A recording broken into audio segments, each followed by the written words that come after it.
Hello guys, Luke here and welcome back to the channel. Today we're doing another video on the Kona Electric. Now, if you didn't know already, in Australia you have two levels of spec for the Hyundai Kona Electric. You have the Elite and you have the Highlander version. The Highlander has a few extra features that the Elite doesn't have, so the Elite is slightly cheaper.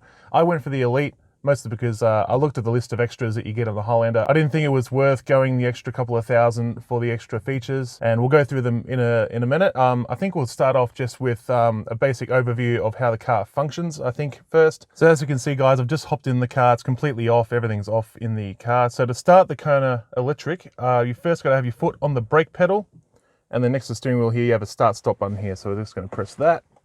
And as you can see, we get this nice animation. In front of me right there is a 10¼ inch screen, IPS LED screen. And we also have a 10¼ inch screen here. It's basically the same screen, just you get two of them. One for the driving instruments and one for your media, entertainment, and that sort of thing. So first of all, guys, just a quick overview of the driving instrument panel here. You've got your speedo there. You've got your power and charge meter on the other side. I'll go into that in further detail either in this video or in a future video. So under the power and charge meter, you've got 412 Ks. That is the odometer reading. So I've done 412 kilometers in the Kona Electric. Now on the other side, I have my range. My range is currently 513 kilometers. I have just charged this up to nearly full. I'm at 95% battery there, as you can see on the main screen, which gives us that range. Of course, activating things like your climate control, your heating, that sort of thing, even the fan speed. So as the fan speed goes up, you actually decrease your range as well. That's something to look out for. So if you are living in a colder climate or a hotter climate and you use the air conditioner or heating a lot, your range is going to be less. Currently it's spring here in Australia, so I don't really find I'm using much aircon or heating, luckily, yet. So I'm getting close to that advertised range. Another thing you can see on the instrument panel is the Eco button down the bottom there. I've currently got this in Eco mode. I run this most of the time.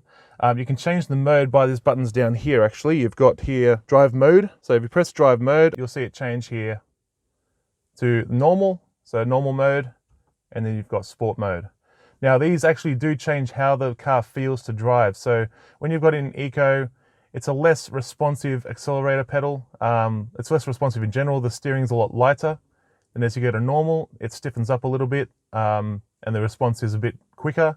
And then in sport, you get that immediate throttle response in sport mode. Now, if you see that as I change modes, you can see on the bottom there it says hold for Eco Plus.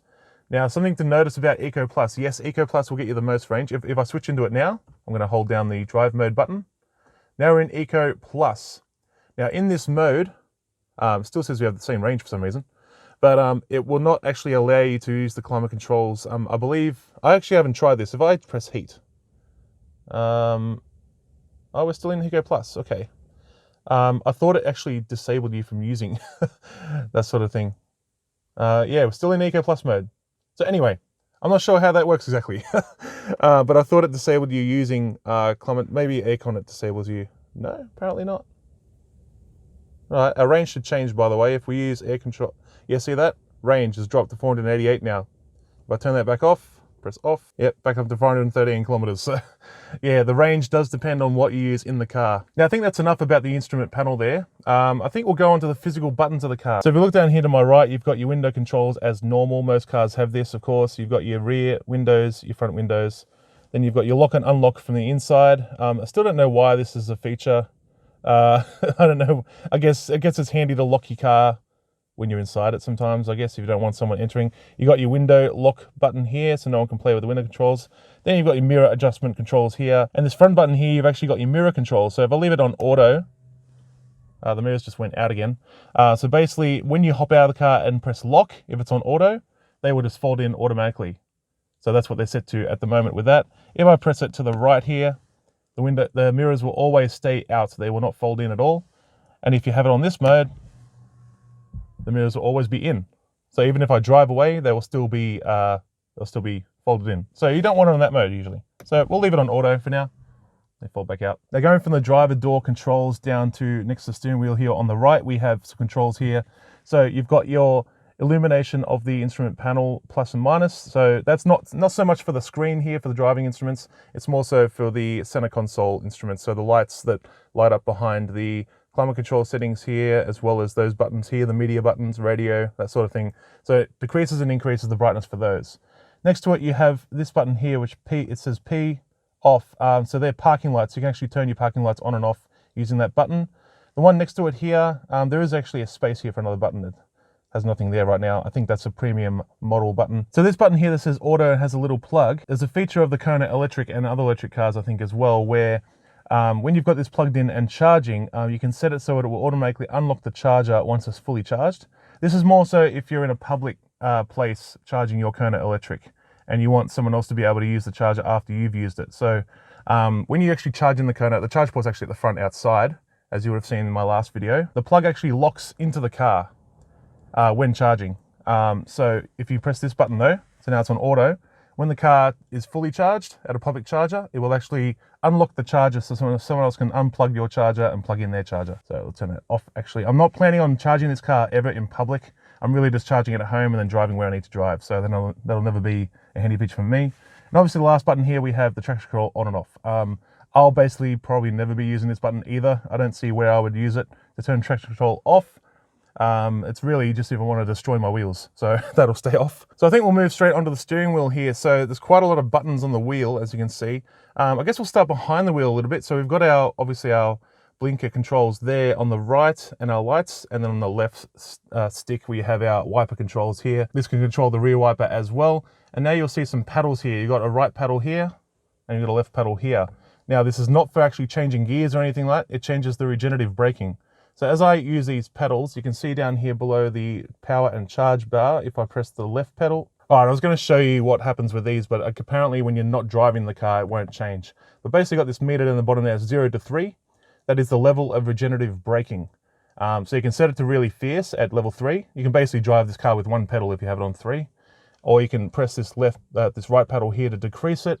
Obviously, I'm not driving right now, so it's not doing it. But it will it can go down to 0, where the car will just, if you take your foot off the accelerator, it will just glide along. So onto the rest of the wheel controls here, you have the top right button, which is your cruise control button. So that enables cruise control. If I press that on, of course, I'm still in park, so it won't operate right now. Then you can use this plus and minus to change your speed when you're in cruise control. This bottom one here activates the rear sensors whenever you like. I don't see the need to press that button either, because the rear sensors are kind of always active. I think this is disable it. So if I press this, not much is changing. Again, I think it's a feature that you can use while driving. I think it's to turn it on while you're driving, like if you want to sense someone that's like tailgating behind you or whatever. This is your steering assist. So as you can see on the dash here, we have a picture of a car in 2 lanes near the seatbelt sign there. So that's the keep lane assist, which it flashes green when you're about to go over the lines. If you actually press this on when you start driving, I'll press this on now. So now it's on, you see the little wheel next to the car there. So this will actually control your wheel if you start to go over the lines. So if I'm driving along and I start to veer over the lines, it will actually correct it back to inside the lines. So it's kind of nice feature. I don't see me personally getting much use out of this, because I don't do many I'm not planning on doing many long drives in my electric vehicle. And finally, you got this top left button here, which is just your menu for certain things. If I keep pressing it, you've got your tire pressure there. Now, how it reads your tire pressure is usually when you're rolling. Obviously, I've just driven somewhere and parked.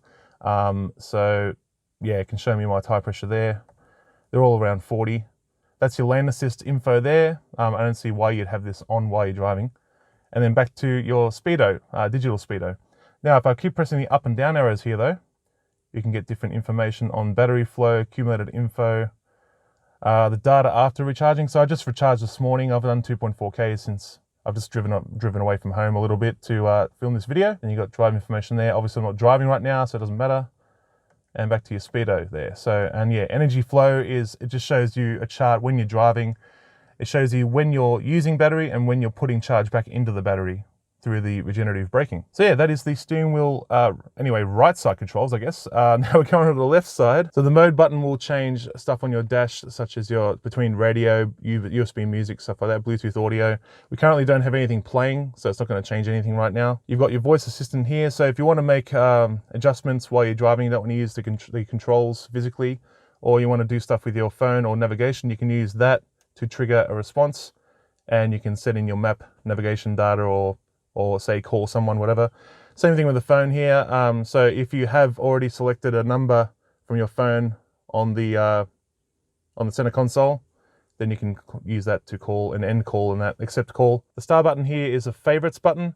I currently don't really use favorites. If I press favorites here, I don't think I've really set any favorites. So yeah, you can set this button to whatever you want. So you can set it to reject or end the call. You can set it for phone to hands-free calling has been changed, privacy mode, voice memo. I don't see me using that ever, so I'm just leaving that kind of. Then you got your volume up and down, track up and down. So pretty straightforward there. And that is the steering wheel controls. I guess we'll just move on down here. You've already seen the drive mode button in action. So I've got it currently back in Eco. Actually, it's still in Eco Plus, I believe. So I've pressed this once. Now we're in normal Eco mode. So yeah, basically I just keep it in Eco mode all the time. Plus I like the blue layout of the dash there. It's kind of my favorite color scheme. Anyway, back down here. Now this is a great feature. Auto hold is really nice. So basically if I press this, press auto hold on, you can see a little, next to the park brake icon there, you got auto hold. Now what this does is, if you're driving along and you come to a stop at traffic lights, if you have this on, you don't have to sit there and hold the brake pedal down to be stopped. You can actually take your foot off the pedal completely like that, and the car will stay stopped. That light, auto hold light, will light up green, and then all you have to do to take off again is just accelerate, and it'll automatically disable the brakes for you. Really nice when you're doing a lot of stop start, because then you don't have to hold your foot on the brake pedal like all the time. So very nice feature. Love auto hold. I pretty much turn on every time I drive. And the last button here, you'll see a little camera icon with a P in it. So all that does is activate the rear parking camera. So if I press that, it just shows you your camera there, your rear camera. And I press it again and it turns it off. So it's pretty simple there. If you need to, for whatever reason, usually if you're in reverse gear, it turns the camera on automatically, obviously. But if you want to turn the camera on anytime when you stopped, whatever, even while driving forward, you can press that and the camera will come up on there. Now you can see these few empty paddles here on the left and right. Basically these are for the Highlander model. You can get heated seats and ventilated seats as options for both the passenger and driver. So I think the bottom is heated. If you press that 3 times, it's levels of heating, and then upper is levels of ventilation, or it's the other way around. I can't remember exactly. Now obviously I have here park brake. Park brake's currently on. That's pretty self-explanatory there. Moving up to the drive transmission controls. So we're currently in park.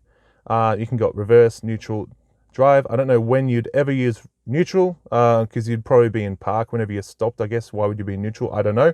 I guess if you just want to roll along, not be in gear. Again, don't know why you do that, because if you're in drive and driving along and you're just rolling, the brakes can actually, the regenerative braking can regenerate some charge for you. But if you have it in neutral, regenerative braking will not be functioning. So I don't get why they would do that. Anyway, that's transmission controls. You got cup holders here. I'll just point that out. They're pretty good size. Oh, back here as well, you have a little bit of storage just here, a little tray there. I don't know what you'd put there. I haven't used it yet. And we've got a cubby here. I've just got my keys there at the moment to keep them out of view. That's quite a nice deep storage container. So it's quite nice. We've got door pockets as well as far as storage goes. Anyway, moving up the dash here, we have this little cubby hole here. And this is where we can stick our phone for wireless charging. So just there, if I put my phone there, it'll wireless charge. Of course, your phone has to support that for it to work. You got a USB port here, and then you got this little light here that tells us if it's orange, your phone's charging. If it's green, then your phone's finished charging, but it's still like being kept at 100, basically. So, if it's off, there's no device there. So it's just telling you that. Obviously, I can't put my phone there to show you right now. I'm filming off it, so that doesn't really work. And yeah, you can just close this. There's been a few times though, I've put my phone in there to charge it. I've closed this and I've forgotten my phone completely. Like I've locked my car, walked away, like gone to work, walked into work, and then realized, oh shit, my phone's still in the car because I closed this. So whenever I hop in the car now and put my phone in there, I keep this open while I'm driving. So I know it's in there. I see the light there, whether it's orange or green. I know my phone's there. The car actually does warn you. If you turn your car off when you've reached your destination and your phone's in there, it actually does warn you on the dash that your phone's in there. So that's a nice feature. It's just, I don't always see that warning. Sometimes not used to it or distracted, whatever. Anyway, we'll close that. Now here's pretty self-explanatory. You've got your climate control settings, heating controls. On the right, you have your fan controls here. On the left, oh, I just turned it on. Whoops. Let's turn it off real quick. So you got your aircon. If you press climate, that just brings up the climate info on the screen here. And you've got a few options. You've got activation on washer fluid use. So that means if you pull your stem forward for wipers to activate the washer liquid onto your windscreen, this will automatically turn the circulation on when you do that. But I keep it off usually because I like a bit of fresh air coming into the cabin. You got your heat button here, aircon. You got your changing where the air comes from the fans. You got your rear demister, your front demister. You can turn everything completely off, which is usually what I do if I've used anything. Auto, now you can just set a temperature and press auto, and it will automatically use the heat and aircon where necessary to keep your cabin the same temperature. I've currently got it set to, I think, 22.5 degrees. I don't know, it doesn't say that. If I press auto here, I've got it set to 23 apparently. I'm going to set it a bit lower. So it says 22. And so that's going to use the aircon and stuff to keep it at 22. Anyway, I'm going to turn that off. And then you've got driver only. This is a great feature, by the way, because say we use auto there, our range has dropped from 513 Ks to 487 Ks. Now that's because we're using the aircon, obviously, but just changing driver only off and on. So range 485 Ks, that's without the driver only on. Now if we turn it on, see that? It just went up by 3 Ks. So because it's not using the vents here, it's not using the vents there, the fans are off on that side. So it's saving a little bit of power there by using the driver only feature, which if it's just you in the car driving, then you can use that feature to save a bit more range. Anyway, I'm going to turn everything off. You'll see our range has gone back up to 413. So we really haven't used much battery at all yet. It's quite a big battery. It's 64 kilowatt hour. So it's a nice size battery in this thing. Yeah, anyway, so, and that's your temperature controls there, as I said before. So right down here, you have your seatbelt warning sign. So if someone's sitting in the seat, it warns you that they're not wearing a seatbelt. Now this little blue light here, it currently has a little clock and it has a fan symbol next to it. So I've actually got scheduled climate control time set on this. So if I plug this in the charge, left it overnight, and I set my departure time in the system as like 5 o'clock in the morning, it will have my 22 degrees climate control set when I'm about to depart. So that's a nice feature too. So that's telling me that I've got it set basically. If I unset it in the settings, then that light will go off. Here you have your hazard lights button here, your vents, pretty self-explanatory. Over here you have your volume control here for your speakers. Over here you have your just track next, track previous kind of thing. The car has some preset like just nature sounds. I guess if you want to drive along and listen to something, at least they're built into the car. You have all your buttons here, media, radio, track and seek. Seek's more for the radio kind of thing. Yeah, you got favorites button there, nav and map. So you can just press map and have the map up. Oh, cancel that. And just view the map. Or you can press nav and then you can put in your address, places, whatever like that. You can plan something, edit your address book. I've already put all my addresses that I want to drive to in my address book. So basically I'll just go there. I obviously won't go there in this video because then you'll see some addresses of my family and friends and stuff. So I don't want to do that. You also get a list of Hyundai dealerships. So that's really handy if you need to go somewhere, especially for an electric car by Hyundai. It's handy to have that feature. So you can go to the nearest Hyundai dealership if anything's faulty with regards to your Kona electric. So really handy. And over on the passenger side door, you simply have your window up and down button. That's all you get on the passenger side. And yeah, that is basically all the physical buttons in the Kona electric. I know I did touch on the instruments panel there in front of the driver, but I will go into more depth about some of these options in the next video. I'll also be doing in the next video an overview of all the media controls, in navigation stuff, everything you might want to adjust in settings. I'll do that in the next video. But for now guys, that's going to do it for this video on the Hyundai Kona electric physical buttons and switches in the cabin. So yeah, next video, stay tuned, subscribe by the way, so you can see in the next video where we're going to look at the, as I said before, the setup settings, the navigation map, all the stuff like that, media controls, stuff like that. We'll go into depth on the media instruments there. But for now guys, I hope you did enjoy this video. If you did, leave a like down below, subscribe for content like this, and we'll see you guys around the channel. All right, have a good one.